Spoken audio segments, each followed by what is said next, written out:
एकनाथ शिंदेंनी अर्थ खात्याबाबत अमित शहांकडे खंत व्यक्त केल्याची सूत्रांची माहिती। तर एकनाथ शिंदेंसोबत संबंध चांगले, ते अमित शहांकडे तक्रार करणार नाहीत, अजित पवारांनी केलं स्पष्ट।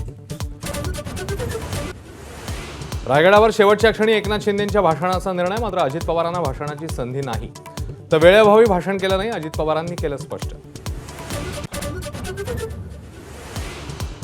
सुनील तटकरेंच्या घरी अमित शहांचं स्नेहभोजन, भरत गोगावलेंची दांडी, उशीर झाल्यानं गेलो नसल्याचं स्पष्टीकरण। पालकमंत्री पदाबाबत कोणतीही चर्चा नाही।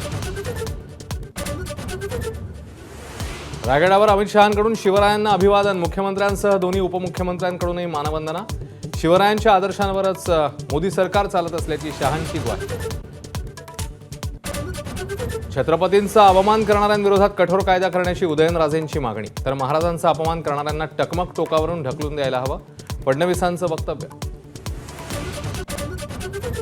महाराष्ट्रामधला एक बकरा खाटकाच्या लाकडावर, संजय राऊतांनी बकऱ्याचा फोटो ट्विट करत एकनाथ शिंदेंना डिवचलं। गाढवाचा फोटो ट्विट करत म्हस्केंकडून पलटवार, तर शिरसाटांनी दिली उंदराची उपमा। 3 अष्टविनायक मंदिरांमध्ये ड्रेस कोड लागू, पिंपरी चिंचवड देवस्थान ट्रस्टचा निर्णय। मोरगाव थेऊर सिद्धटेक मंदिरात तोकड्या कपड्यांवर बंदी। मुंबईमध्ये ऐन उन्हाळ्यात पाण्याची समस्या गंभीर, जाचक शिथिल केल्याशिवाय माघार नाही, टँकर असोसिएशनची भूमिका। संपावर तोडगा कधी, याकडे मुंबईकरांचं लक्ष। तामिळनाडूत राज्यपालांच्या अनुमतीशिवाय 10 कायद्यांची अधिसूचना जारी, प्रजासत्ताक भारताच्या इतिहासामधली पहिलीच घटना। सर्वोच्च न्यायालयाच्या 8 तारखेच्या निर्णयाला अनुसरून अधिसूचना। निवडणूक निकालांमध्ये फेरफार करण्यासाठी ईव्हीएम सहजपणे हॅक केलं जाऊ शकतं, अमेरिकी गुप्तचर संचालक तुलसी गबाड यांचं मत।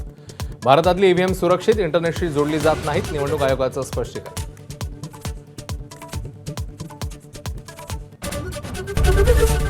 एबीपी माझा, उघडा डोळे बघा नीट।